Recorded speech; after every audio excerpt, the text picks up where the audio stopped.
తెలుగు వారి number 1 choice Telugu matrimony.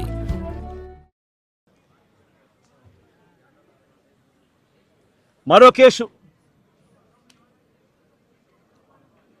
ఇదేమన్నా ఎంతమంది చూసింది. మరో కేసు ఇదేంది, మాగుంట శ్రీనివాసరెడ్డి అనే వ్యక్తి ఎంపీ, ఆయన నాలెడ్జ్ తెలియకోకుండా ఎవరో మైనింగ్ పర్మిషన్ తీసుకున్నారట, ఇల్లీగల్గా మైన్ చేశారంట, ఫోర్జరీ సంతకాలట. ఆ కేసు ఎప్పుడు పెట్టినాము? మా ప్రభుత్వ హయాంలో మేము బుక్ చేసిన కేసు. అంటే మా ఎంపీ అప్పట్లో మాగుంట శ్రీనివాసరెడ్డి, ఆయనకు తెలియకుండా ఎవడో ఫోర్జరీ సంతకాలు పెట్టి ఇల్లీగల్ మైనింగ్ ఏదో తీసుకొని దాంట్లో ఇల్లీగల్ మైనింగ్ చేశాడని ఒక చిన్న ఇన్సిడెంట్, దాంట్లో గ్రావెల్ ఏదో తోవినాడని చెప్పి చిన్న ఇన్సిడెంట్, దాని మీద మేమే ఎఫ్ఐఆర్ బుక్ చేసినాం. మా ఎంపీ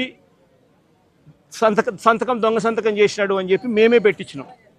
దాంట్లో మళ్ళీ విజిలెన్స్ ఎంక్వైరీ, ఆ విజిలెన్స్ ఎంక్వైరీలో విజిలెన్స్ వాళ్ళు క్లియర్ కట్గా దీంట్లో చవ్వా చంద్రబాబు నాయుడు, ఆయన పేరు కూడా చవ్వా చంద్రబాబు నాయుడు, ఆ ఫోర్జరీ చేసినాడు కూడా,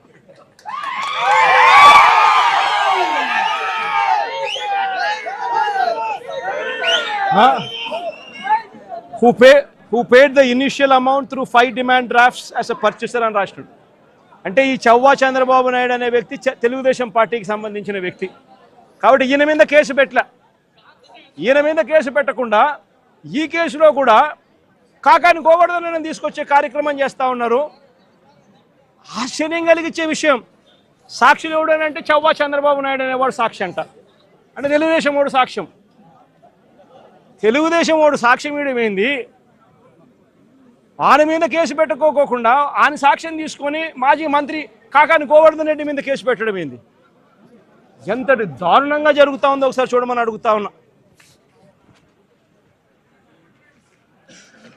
ఆయన ఇల్లు 100 కోట్ల రాజభవనం అని చెప్పి అని ఇంకొకటి, ఇల్లీగల్గా ఆయన సంపాదించిన ఆస్తిలో 100 కోట్ల రాజభవనం పెట్టాడని అని ఇంకొకటి. ఇందులో సాక్షాత్తు వాళ్ళు విజిలెన్స్ రిపోర్టు వీళ్ళంతకి వీళ్ళే లెక్క కట్టినారు. ఏమని? Upon examining the material evidence, the government assessed value of the 120 ankanams is 1.42 crores. The estimated construction value of the house is approximately 5 to 6 crores. అంటే వీళ్ళ లెక్కల ప్రకారం 6-7 కోట్లు దాటినప్పుడు ఇక్కడ 100 కోట్లు అని చెప్పి ఆయన మీద ఇంకొక తప్పుడు ఆరోపణలు చేయడం ధర్మమేనా అని అడుగుతా ఉన్నా.